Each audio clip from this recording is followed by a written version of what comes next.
Hi, you see you again, Dumas, and crown the queen of African culture. And today I am live in Amala, Amala Gaza. Today is a cultural festival, so I'm here live to witness it and share it with each and every one of you out there. This is the only festival that bring both home and abroad together to celebrate in a unique way. So I'm here live to witness it. So today I am live with somebody we all know, a great man, a king from Amalega. So, as they tell you now, I would like him to introduce himself for us, then going what we have today. So, nice. Good evening, sir. Igwe, ano, Idaga, Alan, Darunu, Darunu. Eweliwe ka ike ọmụ na ndị na-enele anyị ụmụ bute ndị ọzọ nọpụ mbọ dị iche iche na-afụ na mmemme a na-eme nta bụ mmemme akatakpa na azụ ashụ mgbe eji mara gị. okay.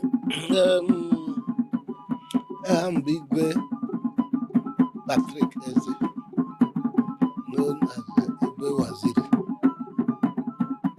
I'm onye Umegagi na Amala, Udenu local government. Ọ bụghị nta bụ Ashizes. Ọ bụ Izikwe nta bụ Ashizes.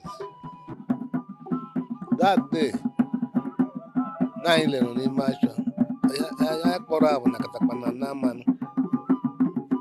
But today, kwa another katakpa, mana eji omeso abịa because ihe mere nke ọzọ difference bụ na ụmụ nwanyị nọ mix that day maka mmanụ a na-ana ya kpọrọ nna mmanụ. Ya bụ na omenala akatakpa bụ omenala some of us kakwasịrị anya. And ejuma nna m ọsọ na ya kakwasịrị anya. So ebe nna m kakwasịrị anya mgbe onye ọzọ akakwasịrị anya so na eme ya kakwasịrị anya.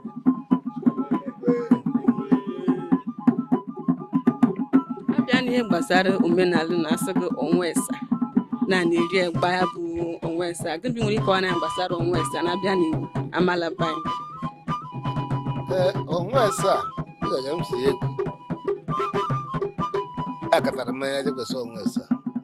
Nna m ejuma asị aga mba ọnwa asaa ọ sịrị na ya katara anya jekwesị. Mana ihe a na-awụtakịrị ya bụ na ọ bụ emume somehow mana ihe m ji akpọ ya ọ bụghị miracle ma ọ bụghị n'ọdụ karịa asịgo. Nwa esa bịara ka esi akọwa anọdụ so long and so deep. Yes, no,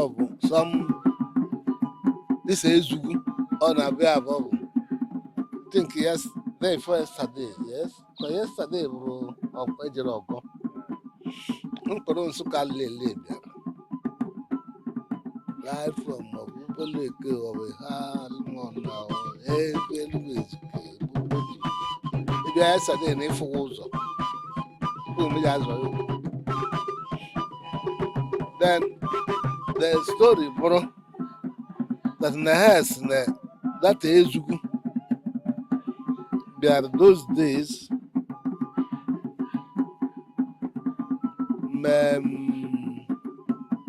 site n'ife Enugu anaghị o rutere na Amalambe according to them. Yes, ọ na-eche ọnwa mana ojoko rute na a place asụ otu this our side egosi onye na-arụ ọrụ na ya si anaghị m ijikwe onye ka na-agụta ihe amụ ọsọ aga kọrọ ndị mkpọkọrọ na awagharị na ya si ojede ruo na place a na-akpọ ụmụ ọgwa meet another person. Ọ gachara sị aga eshiwe ya na ọsọ ya na-ashikwa efe a ma eji enwecha bụ sọsọ ego mmiri ọsọ ya na nwere mmiri ya gbara ọ nwere eje kọrọ ọgaja ebughị mmiri na-abụ mmiri na obele na kanyere maka nwara o mere in process of nọ na tata mmiri bee the man si na ya na nke magate na this dagata ya mi na asma ewu obe ta ya na te obe ji mere oyi mana ya bụ onye ne mgbe alakọ mgbe na-eke ugwu Ezugwu na ya ga alakọ mbọm na ọ bụ mbọm mgbe ya bụ isi ọnọdụ ya and the more days na-aga bụrụ ga na-enweta result ihe gbasara ya hụ mgbe o ji eme bedman disappear mana ihe mere na mgbe Chukwu na mmadụ nso from there mgbe ewere fọm ihe gbasara nwere mgbe mmeta ejene ha nọ na-ekwu ezigbo okwu not now ọ bụ edi iru na onye ga-amaghị agba akwụkwọ site n'ọgba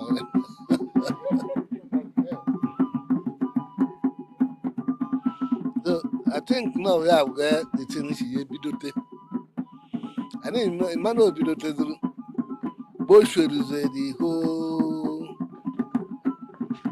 udenu yes mgbe na-emeghe gị maka katakpa mainly na udenu eluigwe kama ka bụrụ maka katakpa wee nwechara ihe kata nlega na ebe develop interest mana eluigwe na ndị amala mere n'ọchụ ogburu hụ mgba ga-emeke na oye ruo ọba mana ego abụghere erure na eke ha nọ na ha memaghị much about katakpa ọnwa esa then ihe ọzọ say n'obodo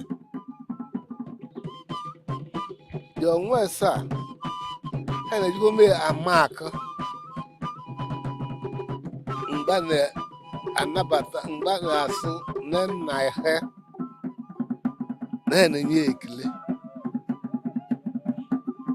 mana ahụtụke n'ihe lere anya mmebicheme ndị ha ga-enye nna ha ekele ya n'eziokwu like mgbe na mbụ egotere go egote nkwụ na ala ifuru ndị ọgaranya nụfụkara ya mgbe isete ejekwesie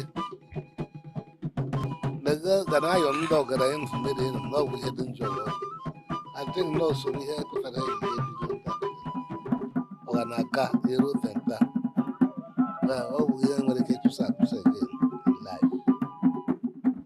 Abịa na mmemme ihe omenala gbasara akatakpa na mbe na abụọ na-ebido amala abụọ na-ebido ọdụ. Yes, amala abụọ na-ebido every right from time Igbo ya na ndị anyị mere ọnwa ọzọ n'Obollo-Afor ebido ndị akụkọ Obollo-Afor ndị nke ọba na-ere na ọretọga na ọkọchị wee na-enwe nke but it must start from amala. Abịa na ihe gbasara omenala na n'ime ya naanị jọfụ ihe ntụle a na-eme emume anaghịzi n'ihe dị na mebi ịhụ na ji gara mapụta nwaja mana ọ bụghị mainly maka ji ọsị ya na ikike ite na ọnwa asaa abụghị sọsọ ji na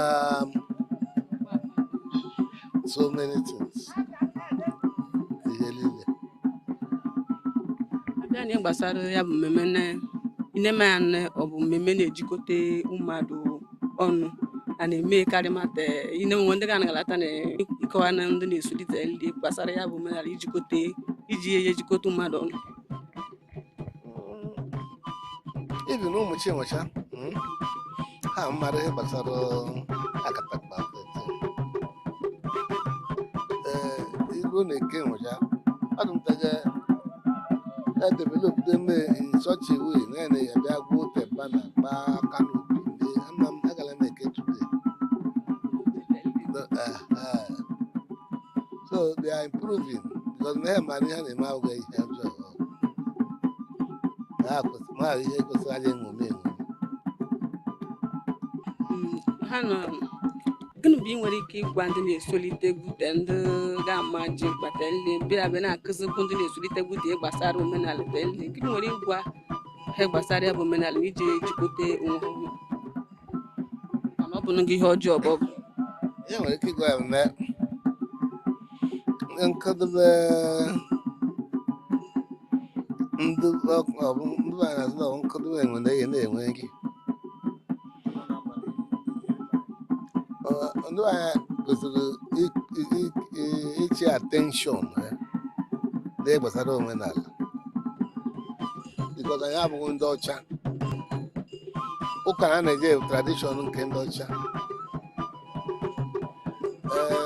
n'eme ya na mbụ wale nwere ihe na-eme nke every January na ndị China alị mgbe ha nwere n'ụwa na n'ala ha anaghị eme Krismas ndị Muslim na-eme nke ha so Afrịka kwesịrị ime nke ha so ọdụ na ndị ụmụchi la mmarụ dọ mgbe a na-edisive na eje ụka nwe ha ma ha labịa manta na ụkọ ma na-eje eje the more you look, the lesser you see. Daru. Daru. Igwe. Daru. Daru.